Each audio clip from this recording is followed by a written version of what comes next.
है सिर्फ अपने जीभ के टेस्ट के लिए। भगवान इतनी अच्छी अच्छी चीजें खाने के लिए बनाई है, दूध है, घी है, खोया निकाल लीजिए, पेड़ा बनाइए, बर्फी, कलाकंद, रसगुल्ला, पनीर, कल प्रभु जी बता रहे थे, दाल मखनी है, संदेश, देखो ये बता रहा है ना? इतना सुंदर सुंदर चीजें भगवान दी हैं, वो खाने की चीजें खाइए ना। वो किसी पशु का खून पी रहे हैं बताइए, और अपने आप को ब्राह्मण क्षत्रिय और वैश्य कहते हैं। ये दशा है। तो कहते तस्मिन पुटे अहिते नष्टे, क्यों मारना चाहते हो? यदि कोई पूछे उनसे कि आप मारना क्यों चाहते हो उस विष्णु को, क्या होगा उससे? कहते हैं कि उस मायावी शत्रु के नष्ट होने पर कृत मूले वनस्पतो विठपा इवा सुष्यंती, जिस प्रकार से किसी वृक्ष की जड़ यदि खोद दी जाए तो उसकी सारी टहनियां, सब पत्ते और फल फूल सब सूख जाते हैं, उसी प्रकार से इस मायावी शत्रु विष्णु के मर जाने से सारे देवता नष्ट हो जाएंगे। क्योंकि सारे देवताओं की जड़ क्या है? भगवान विष्णु। तो आप लोगों के मन में एक प्रश्न होगा, कल भी मैं बोला था कि देवी देवताओं की पूजा करने से अच्छा है कि भगवान कृष्ण की पूजा की जाए। देखिए यहां पर लिखा है कि सारे देवताओं की जड़ क्या है? भगवान विष्णु। मैं आपसे एक प्रश्न पूछता हूं, माता जी सब मेरी बात ध्यान से सुनिए, सावधान होकर के। मैं आपसे प्रश्न पूछता हूं, यदि ये वृक्ष है और ये सूख रहा है, पत्ते से पता चल जाता है कि सूख रहा है कि नहीं? पत्ते ऐसे सिकुड़ने लगते हैं, फल भी और फूल गिरने लगते हैं। यदि आपको इसको दोबारा से स्वस्थ करना है, सूखने जा रहा है, सूख गया, जैसे तुलसी का पौधा सूख जाता है धूप में, आपको दोबारा से उसको हरा भरा करना है तो पानी डालना पड़ेगा। पानी कहाँ डालेंगे आप लोग बताइए? हाथ उठाइए और बताइए कहाँ? अगर पत्ते पे डाले तो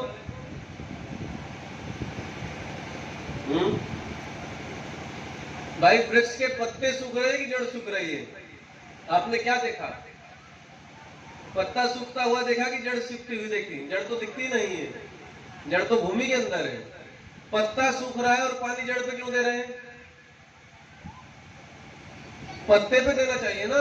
हाँ, वेरी गुड। देखिए पीयूष जानता है, ये चौथी क्लास का बच्चा है, 4th क्लास का। ये देखिए कितना बुद्धिमान है, ये सारे गांव वालों से सबसे अधिक बुद्धिमान लड़का है। ये कह रहा है कि जड़ में पानी देने से एक एक पत्ते तक, फूल फल सब तक पहुंच जाएगा जल। क्यों? क्योंकि इसमें कनेक्शन है अंदर। वहां पानी डालोगे पूरे हिस्से पर पहुंच जाएगा, एक एक हिस्से पर जल पहुंच जाएगा। जैसे जड़ से इसका कनेक्शन है, जड़ में पानी डालने से पूरा वृक्ष हरा भरा हो जाएगा, उसी प्रकार से भगवान कृष्ण की भक्ति करने से देवी दुर्गा, भगवान शिव, भगवान ब्रह्मा और जितने भी देवी देवता हैं वो सब के सब संतुष्ट हो जाते हैं। और यदि आप अलग से संतुष्ट करने का प्रयास करोगे, अलग से पत्ते पर पानी डालने का प्रयास करोगे तो थक हार जाइए, वो कभी हरा भरा नहीं होगा। कितना भी प्रयास कर लीजिए देवी को प्रसन्न करने का, बाद में कंस की तरह मारे जाओगे। शिव जी को प्रसन्न करने का कितना प्रयास कर लीजिए, रावण की तरह मारे जाओगे। खूब किया था वो प्रयास। ब्रह्मा जी को प्रसन्न करने का कितना प्रयास कर लीजिए, हिरण्यकश्यप की तरह मारे जाओगे। लेकिन भगवान कृष्ण के प्रसन्न होने से सारे देवी देवता आशीर्वाद देते हैं, क्योंकि सबको उनका भोजन, उनका जो भी उपासना है वो सब उन तक पहुंच जाती है। समझ गए? एक और उदाहरण प्रभुपाद जी दिया करते थे, हमारी संस्था के संस्थापक आचार्य, प्रभुपाद जी का फोटो उधर लगा है। स्वामी प्रभुपाद जी कहते थे कि जिस प्रकार से पेट है, हमारे शरीर में पेट है, हाथ है, पैर है, मुख है, कान है, आंख है, नाक है, बहुत सारे अंग हैं। तो एक बार क्या हुआ, वो कथा सुनाया करते थे कि सारे अंगों ने शरीर के एक धरना प्रदर्शन कर दिया। सब लोग बैठ गए धरने पर, बोले कि ये पेट बिना मतलब के खा रहा है और हम लोग मेहनत करते हैं, हम भोजन को तोड़ करके रोटी को ऐसे मुख तक ले जाते हैं। दांत बोला कि मैं चबाता हूँ, इतना मेहनत करता हूँ। गला बोला कि मैं अपने अंदर से पास करके अंदर भेजता हूँ उसको। पैर बोला कि हम चल करके मेहनत करके वो जुटा करके लाते हैं भोजन। और ये पेट जो है ऐसे ही पड़ा रहता है आराम से और खाता रहता है। तो हम आज से इसको भोजन नहीं देंगे। किसका धरना प्रदर्शन है? शरीर के अंगों का। शरीर के अंग जो है धरने पर बैठ गए, बोले कि हम इस पेट को कुछ नहीं देने वाले हैं। तो अब पेट महाराज बोले कि ठीक है भाई, आपकी जब ऐसी इच्छा है तो दे लो धरना प्रदर्शन, मत दो हमको भोजन, हम तो भगवान के भरोसे हैं। तो पेट महाराज शांत बैठे हैं, तो वो स्ट्राइक कर दिए सब लोग और 3 दिन तक भोजन नहीं दिए पेट को। तो 3 दिन के बाद क्या हुआ? क्या हुआ 3 दिन के बाद? क्या होगा? यदि आप अपने पेट को भोजन पानी कुछ न दें तो क्या होगा?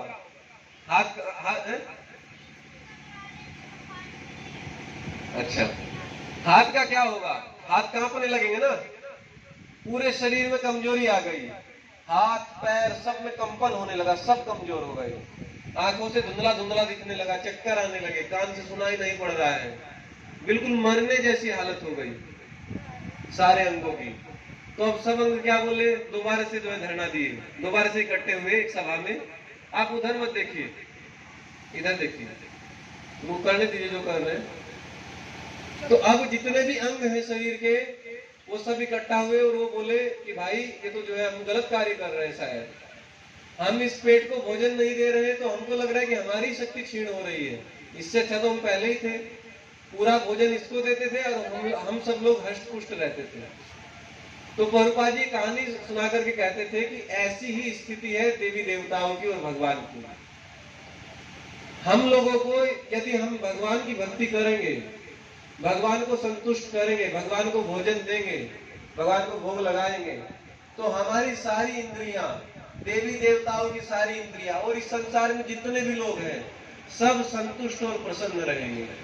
और ये देखा भी जाता है, जो भगवान का भक्त होता है उससे हर व्यक्ति प्रेम करता है। आप मानते हैं कि नहीं इस बात को? देखिए प्रभुपाद जी 70 वर्ष की आयु में अमेरिका गए, बूढ़े थे 70 साल के, कद में भी छोटे थे, बहुत सुंदर भी नहीं थे देखने में भौतिक रूप से। वहां गए और वहां पर वो 10,000